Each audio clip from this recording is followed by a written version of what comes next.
नमस्कार, जन उत्तराखंड में आप सभी का स्वागत है। मैं हूं प्रभात। सबसे पहले नजर हेडलाइंस पर।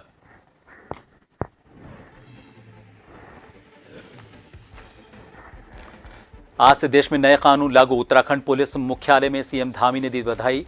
कहा, अंग्रेजों का कानून हो गया समाप्त।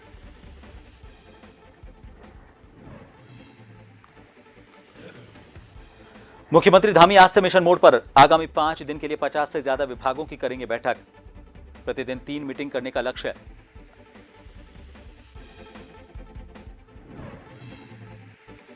देहरादून जिलाधिकारी सोनिका ने लगाया जनता दरबार। 94 से ज्यादा मिली शिकायतें। जमीन विवाद और जल भराव जैसी समस्याएं, त्वरित कार्रवाई के निर्देश।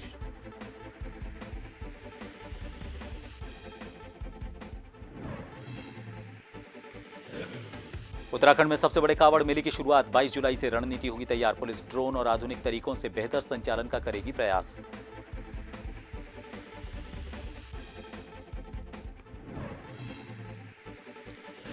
और उत्तराखंड में पहाड़ से मैदान तक बिगड़ा मौसम का मिजाज। नेशनल हाईवे 534 पर आया मलबा और बोल्डर। मानसून की झमाझम बारिश का दौर जारी। 2 जिलों में रेड अलर्ट।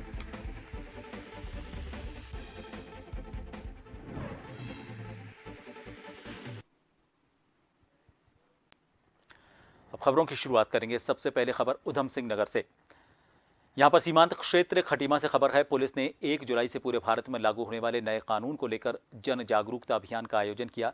इस जन जागरूकता अभियान के दौरान सामाजिक संगठनों के लोगों को बुलाया गया और सभी को कानून के विषय पर विस्तार से जानकारी दी गई।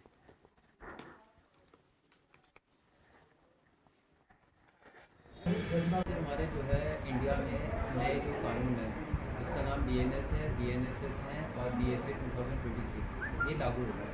तो इसी के चलते हम लोगों ने एक जो है जागरूकता कार्यक्रम, एक अवेयरनेस कैंप करवाया है, जिससे लोगों को अवेयर हो जाए कि हमारे जो नए कानून है आपसे लागू हो रहे हैं। इसमें हमने आसपास के जो हमारे समाज के जो लोग हैं उनको बुलाया है, उनको मैसेज दिया है और इस तरह के भी और अभियान भी किए जाएंगे इन द कमिंग पीरियड।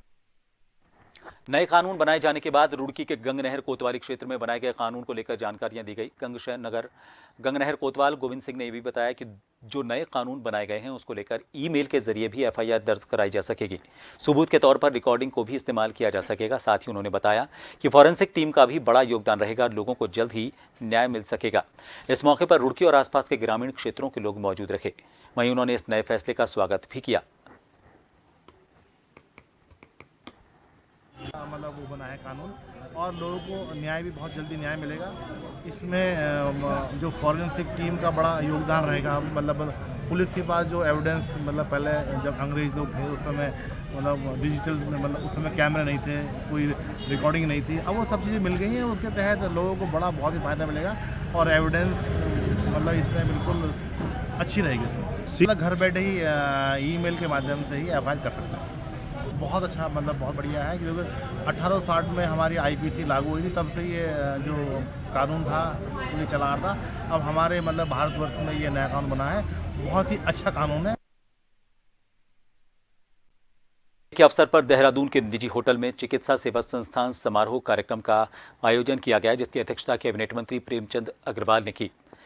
अति विशिष्ट अतिथि के रूप में स्वास्थ्य सचिव आर राजेश कुमार ने शिरकत की। वहीं नेशनल डॉक्टर्स डे के अवसर पर प्रदेश भर से आए लगभग 25 डॉक्टर को सम्मानित किया गया। कैबिनेट मंत्री प्रेमचंद अग्रवाल ने सभी डॉक्टर्स को बधाई देते हुए कहा कि डॉक्टर्स डे का कार्यक्रम 1991 से शुरू हुआ था। हमारे चिकित्सक अपने काम और प्रतिकूल परिस्थिति में भी अपने कर्तव्य परायणता के कारण जाने जाते हैं।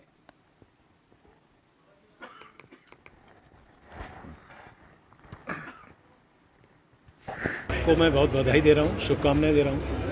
और निश्चित रूप से ये 1991 से शुरू हुआ हमारा डॉक्टर्स डे में हम लोग हर वर्ष जो चिकित्सक हैं, जो अपनी एक अनूठी पहचान बनाए हुए हैं, अनेकों काम कर रहे हैं, विशिष्ट कार्य कर रहे हैं, उनको हम सम्मानित करते हैं। तो यहाँ संस्था के द्वारा जिस प्रकार से पूरे उत्तराखंड से अनेकों ऐसे चिकित्सकों को बुला के यहाँ सम्मानित किया, मैं निश्चित रूप से संस्था को बहुत धन्यवाद दे रहा हूँ।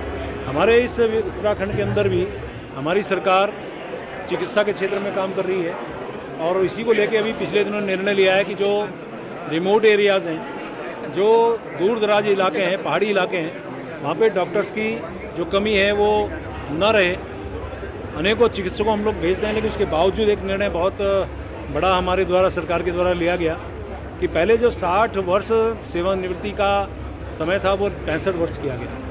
तो मैं कह सकता हूँ सरकार भी इस दिशा में काम कर रही है। आज देखिए डॉक्टर्स डे का कार्यक्रम यहाँ पे आयोजित हुआ और इसमें जो मेन बातें रखी गई वो ये है कि डॉक्टर्स का जो है पेशेंट के प्रति जो सेंसिटिविटी है वो हमेशा हमेशा के लिए बरकरार रहे।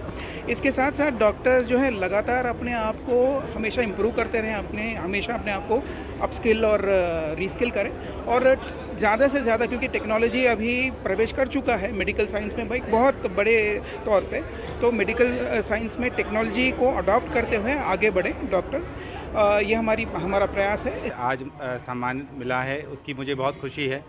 पहाड़ में दुर्गम इलाकों में काम करने वाले डॉक्टरों को ये सम्मान मिलना बहुत अच्छी बात है। इससे हमारा हौसला बढ़ता है और जो काम हम कर रहे हैं, जिस काम के लिए हमें सारा जीवन हमने ट्रेनिंग करी है, उस काम को करने में हमें और खुशी का अनुभव होता है। सरकार द्वारा ग्राम्य विकास विभाग लोहाघाट के सहयोग से महिला समूह की लोह शिल्पियों को रोजगार से जोड़ने के लिए लोहाघाट में 5 साल पहले ग्रोथ सेंटर खोला गया था। इसे लोह शिल्पियों ने अपनी मेहनत से ऊंचाई की बुलंदी पर पहुंचाया। लोहाघाट ग्रोथ सेंटर में लोहे के बर्तन और कृषि उपकरण बनाए जाते हैं। इनको प्रदेश के साथ साथ देश में भी काफी प्रसिद्धि मिली। खुद मुख्यमंत्री, प्रदेश के मंत्रियों, राज्यपाल और सचिव स्तर के अधिकारियों ने ग्रोथ सेंटर की सराहना की और उसे आगे बढ़ाने में सहयोग देने का आश्वासन दिया था। लेकिन अचानक खंड विकास अधिकारी के द्वारा ग्रोथ सेंटर प्रगति महिला ग्राम समूह की महिलाओं को 3 जुलाई तक ग्रोथ सेंटर खाली करने के आदेश दिए गए हैं। बीडीओ के आदेश से भड़के लोह शिल्पियों ने एसडीएम कार्यालय लोहाघाट में जोरदार नारेबाजी करते हुए एसडीएम लोहाघाट रिंकू बिष्ट से उन्हें न्याय दिलाने की गुहार की।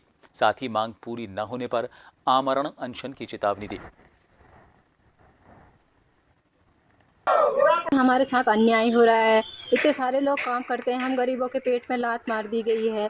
अब ग्रोथ सेंटर ऐसे ही खाली करने को बोल दिया है, उस पर हम कहाँ जाएंगे, हम क्या करेंगे इसके बाद? ऐसे ही थोड़ी ना हो जाएगा सब कुछ।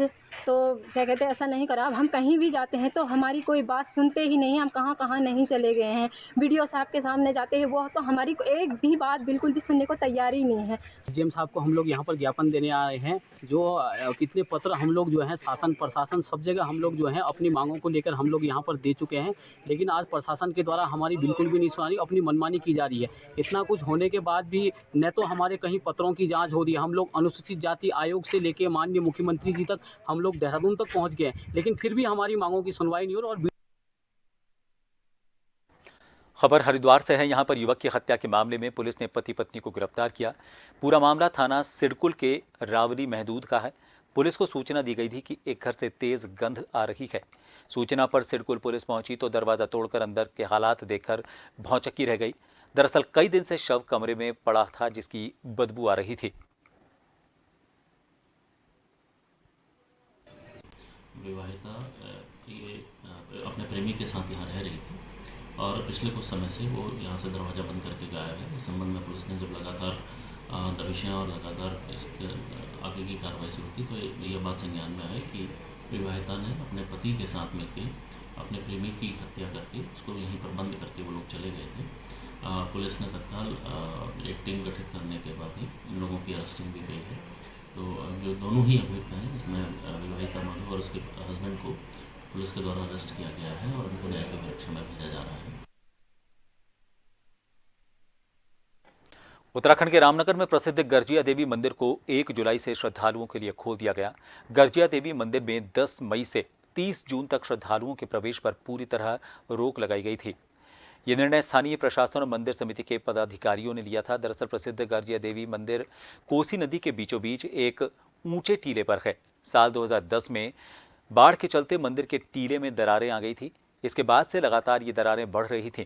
इससे जहां एक तरफ माता के मंदिर को खतरा पैदा हो गया था, वहीं मंदिर में दर्शन के लिए आने वाले श्रद्धालुओं के लिए भी एक बड़ा खतरा हो सकता था। बहुत अच्छा लग रहा है। 1.5 महीने तक मंदिर बंद रहा तो यहाँ बिल्कुल सुनसान रहा। हम लोगों का कारोबार भी प्रभावित हुआ और आज यहाँ चहल पहल हो रही है। बहुत अच्छा लग रहा है। ये आपदा की वजह से काफ़ी मंदिरों को नुकसान हुआ था और माननीय मुख्यमंत्री जी द्वारा यहाँ पे जो हमें सहायता राशि दी गई थी उसकी मद में यहाँ पे अभी काम हुआ है और लगभग हमारा अभी जो हमारा प्रोजेक्ट आया था 5 करोड़ 60 लाख का, तो अभी थोड़ा सा काम हुआ है उसमें 30% लगभग 10% काम यहाँ पे अभी हुआ है और 90% काम ये अक्टूबर से यहाँ पे होगा। आज 1 जुलाई को मंदिर खुला है और हमारा ये मन था कि यहाँ पे आकर माता रानी के दर्शन करें सबके साथ सपरिवार। और हमारे भतीजी की आज मुंडन सेरेमनी भी थी, तो हमने सोचा कि इससे अच्छा क्या उपलक्ष्य होगा कि यहाँ आएँ। जोशीमठ के पहाड़ मॉनसूनी बरसात लोगों के लिए यहां पर मुसीबत बन चुकी है। आपको बता दें कि सोमवार की सुबह भारी चट्टान टूटने के चलते 2 दर्जन से ज्यादा बकरियों की मौत हो गई थी। गनीमत रही कि पशुपालक के साथ कोई बड़ी अनहोनी नहीं हुई। हालांकि पूरी घटना की जांच भी की जा रही है।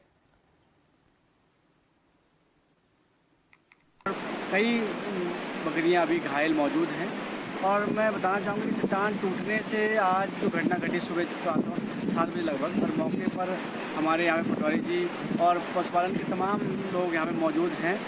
और साथ ही मैं कहूँगा कि इसमें 2 गाड़ियों की भी क्षति हुई है, जिसमें 2 व्यक्ति घायल बताए जा रहे हैं, जिसको बेस अस्पताल जोशीमठ में रेफर कर दिया गया है। मूसलाधार बारिश से जगह जगह रोड ब्लॉक हो गए हैं। भवानी नैनीताल रोड पर घंटों तक जाम लगा रहा। इससे रोड में जगह जगह मलबे के ढेर जमा हो गए। इसे जेसीबी की मदद से हटवाया गया। हालांकि इस दौरान गाड़ियों की लंबी लंबी कतार भी देखने को मिली। इससे स्कूली बच्चे भी ज्यादा परेशान दिखे।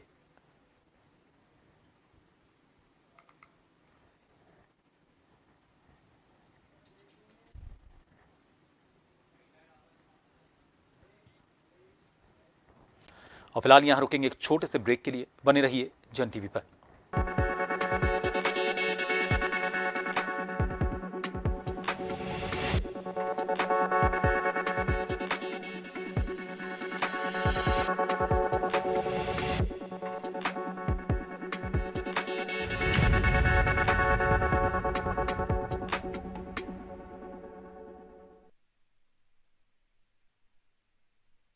में आप एक बार फिर सभी का स्वागत है। न्यायालय के आदेश पर बाराकोट चौकी पुलिस ने बाराकोट ब्लॉक के बरदाखान क्षेत्र के सूरी गांव के वारंटी अभियुक्त टीकाराम जोशी को गिरफ्तार किया। दरअसल आरोपी टीकाराम जोशी के खिलाफ मुख्य न्यायिक मजिस्ट्रेट चंपावत की अदालत में वाद चल रहा था। आरोपी लंबे समय से न्यायालय में पेश नहीं हुआ, जिसके बाद मुख्य न्यायिक मजिस्ट्रेट निहारिका मित्तल गुप्ता की अदालत ने आरोपी का गिरफ्तारी वारंट जारी कर आरोपी को 1 जुलाई को न्यायालय में पेश करने के पुलिस को निर्देश दिए। न्यायालय के निर्देश पर ASI Naresh Kumar, head constable Mahesh Kumar ने आरोपी को उसके घर सूरी से गिरफ्तार किया।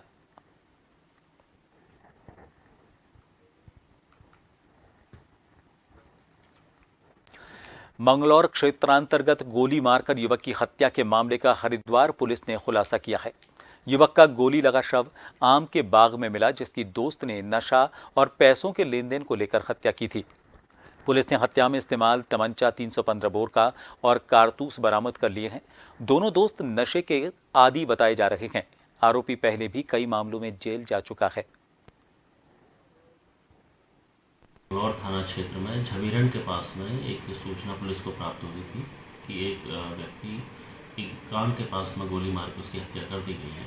तत्काल पुलिस मौके पर पहुंचने के बाद सभी साक्ष्य संकलन किया गया और इस व्यक्ति की पहचान के लिए प्रयास किए गए। पुलिस को ये संज्ञान में आया कि उक्त व्यक्ति का नाम कपिल सैनी पुत्र संजय सैनी है। तत्काल उसके पिता की ओर से पुलिस ने इसमें अभियुक्त पंजीकृत किया। 302 की कार्रवाई को आगे बढ़ाते हुए ये जब हमें पता लगा कि ये व्यक्ति एक अन्य लड़के के साथ आया था अंकित सैनी के नाम से। जब पुलिस ने उसके धरपकड़ का प्रयास किया तो वो घर से फरार था। आज कल 30 तारीख को उस व्यक्ति को पुलिस के द्वारा पकड़ा गया। उसके द्वारा ये कबूल किया गया कि उसके द्वारा ही यह हत्या की गई है। भारी बारिश होने के कारण राष्ट्रीय राजमार्ग 534 के कोटद्वार दुगड्डा के मध्य 5वें मील में पहाड़ी से मलबा और भारी भरकम बोल्डर आ गए, जिसमें कोटद्वार से दुगड्डा जा रही सवारियों से भरी मैक्स मलबे की चपेट में आ गई और मलबे के साथ गाड़ी गहरी खाई में जा गिरी। इसमें किसी तरह 5 लोग सुरक्षित बाहर निकाल लिए गए, तो वहीं एसडीआरएफ और पुलिस ने मौके पर पहुंचकर 3 लोगों को रेस्क्यू कर खाई से बाहर निकाला। मलबा ज्यादा आने के कारण एक सवारी मैक्स में ही फंसी रह गई। गाड़ी पूरी तरह मलबे में तब्दील हो गई। मलबा गिरने का सिलसिला लगातार जारी है, इस कारण रेस्क्यू बंद करना पड़ा। पुलिस और एसडीआरएफ ने इसके बाद मौके पर पहुंचकर रेस्क्यू फिर शुरू किया और रेस्क्यू कर बिजनौर निवासी असलम का शव बाहर निकाला, जिसमें पुलिस ने उसके परिजन को शव की शिनाख्त करवाकर पोस्टमार्टम के लिए शव भेज दिया। कल रात की सूचना हमें मिली थी कि 8 आदमी थे मैक्स में, मलबे के नीचे दब गए थे और वाहन जो था नीचे खाई में पहुंच गया था। तो हम लोगों ने तत्काल इस पर कार्रवाई करते हुए मौके पे स्थानीय पुलिस आई थी और इसमें से 3 आदमियों को उस टाइम रेस्क्यू किया गया था। 5 आदमी स्वयं बाहर निकल गए थे। 1 आदमी की मिसिंग की सूचना थी। तो रात भर से सर्चिंग अभियान चला। उस पर फिर अभी मौके पे अभी हाल में ही SDRF और स्थानीय पुलिस की मदद से एक व्यक्ति को हमने निकाला है। मरने वाले का नाम मृत अफसर है, मरने वाले का नाम असलम है और उसको मोर्चरी भिजवा दिया गया है। ये मामला कल हुआ था। ये दुर्घटना घटी थी यहाँ पे। तो जो कुछ बहुत लोग थे, इसमें 8-9 लोग थे, जिसमें से 8 लोग तो निकल गए थे और उसमें से एक मिस बता रहे थे कल से कि एक मिस है, इसकी खोजबीन कर रहे थे, नहीं मिला। तो गाड़ी नीचे मलबे के साथ चली गई थी। मलबे के साथ वो गाड़ी में ही वो आदमी नीचे चला गया था। तो उसको कल देर रात होगी तो हम लोगों ने फिर रेस्क्यू खतरनाक हो रहा था यहाँ पे तो नहीं कर पाए। तो सुबह मॉर्निंग में आए हम लोगों ने फिर नीचे अपना पूरा डॉक्यूमेंट लेके गए।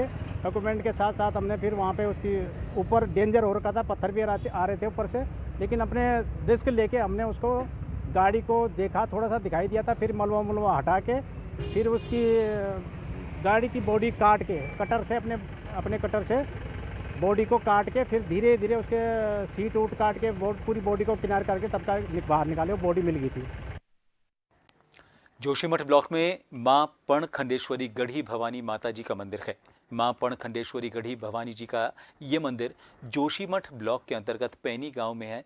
इस मंदिर की खासियत ये है कि मंदिर के भीतर माता ध्यान मुद्रा में बैठी हैं। यहाँ लगभग सभी भक्तों की मनोकामनाएं पूरी होती हैं।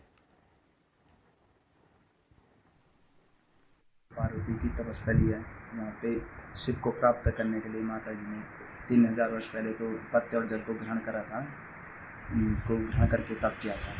फिर पर्णखंडेश्वरी बोलते हैं, इसलिए पर्णखंडेश्वरी पैनखंडा नाम पड़ा। बाद में 3000 वर्ष बाद पत्ते और जल का त्याग कर दिया, फिर अपरना नाम पड़ा। तो मंदिर के ठीक पीछे वो पेड़ है जिसके पत्ते ग्रहण किए थे, उसी के नीचे तप किया था। तो यहाँ पे जो है माता रानी की जो प्रतिमा है वो ध्यान मुद्रा में बनाई गई है, नेत्र बंद है। और माता रानी अपनी शक्ति से जो निकाली है, किसी की बनाई हुई पानस नहीं है, उसका कोई वो नहीं है, पता नहीं है कहाँ से निकली है। तो हम अखंड जलाते हैं 12 महीने, जो चलती है वो 24 घंटे। यहाँ पे दूर दूर से लोग आते हैं, घंटियाँ वगैरह चढ़ाते हैं, जिसकी मन्नतें पूरी होती हैं तो दूर से। खटीमा से मझोला मार्ग पर लंबे समय से क्षतिग्रस्त ये रास्ता, इन सड़कों की खस्ता हालत को लेकर कई बार प्रशासनिक अधिकारियों से शिकायतें की गई। इस पर खटीमा अधिशासी अभियंता पलाड़िया ने साफ साफ कहा कि ये रोड अब NH डिवीजन हल्द्वानी को स्थानांतरित कर दिया गया है। अब इस रोड का बरसात के बाद सुधार किया जाएगा। PWD में थी, अब ये NH में चला गया है। अब इसका कोई वारसा नहीं है। और जहाँ पे जब ये पिचिंग का काम करते थे वो दो दिन तो रहता, तीसरे दिन वो उखड़ जाता है। और तीसरी बात ये कि ये धूल और जो खड्डे हैं यहाँ पे आए दिन एक्सीडेंट होते रहते हैं। और धूल की वजह से इतने बुरे हाल है यहाँ पे, जो यहाँ पे निकल के जाता है, पीलीभीत को जाता है, मझोला जाता है। तो वो इनका PWD वाले कहते हैं अब हम क्या करें, इसमें जो NH में चला गया है। अब इसका जो है कि भगवानी मालिक है। अब सब जगह तो कहा, कभी किसी को कहा, कभी किसी को कहा, लेकिन इसकी कोई सुनने वाला नहीं है। ये मार्ग NH डिवीज़न हल्द्वानी को स्थानांतरित हो गया है। इधर मार्च अंतिम सप्ताह में इसको हमारे द्वारा उनको हैंडओवर कर दिया गया है। उनके द्वारा इसमें इसके इम्प्रूवमेंट की कार्रवाई की जा रही है। हो सकता है बरसात के बाद इसका सुधारीकरण का कार्य हो, अभी इस बीच तो होगा नहीं। जो भी इसमें गड्ढे भरान वगैरह का कार्य है तो NH हल्द्वानी द्वारा किया जाएगा। वर्तमान में इसमें गड्ढों में या तो ब्रेक एज या इंटरलॉकिंग का ऐसा गड्ढों को भरा जा सकता है या फिर कच्चे पैच बनाए जा सकते हैं। बरसात में पक्के पैच बनाना तो उचित नहीं होगा।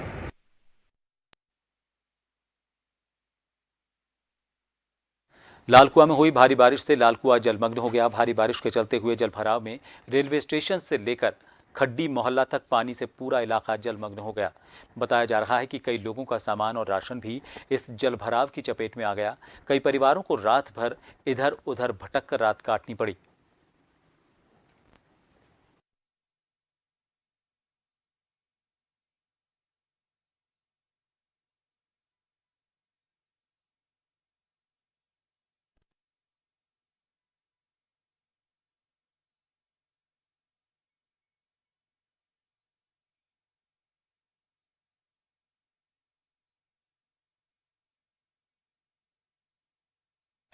और बुलेटिन में एक बार फिर नजर डालेंगे इस वक्त की हेडलाइंस पर।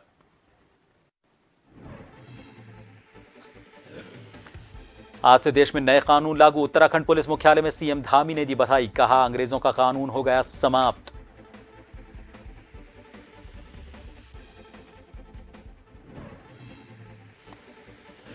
मुख्यमंत्री धामी आज से मिशन मोड पर। आगामी 5 दिन के लिए 50 से ज्यादा विभागों की करेंगे बैठक। रोजाना 3 मीटिंग करने का लक्ष्य।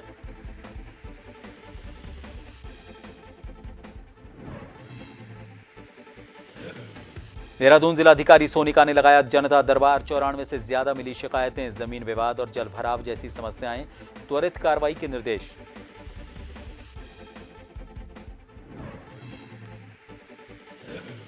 उत्तराखंड में सबसे बड़े कावड़ मेले की शुरुआत 22 जुलाई से। रणनीति होगी तैयार। पुलिस ड्रोन और आधुनिक तरीकों से बेहतर संचालन का करेगी प्रयास।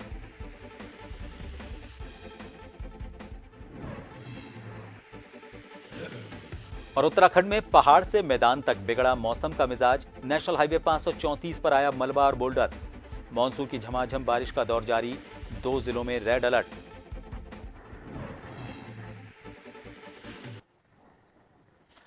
इस बुलेटिन में फिलहाल के लिए इतना ही। नमस्कार।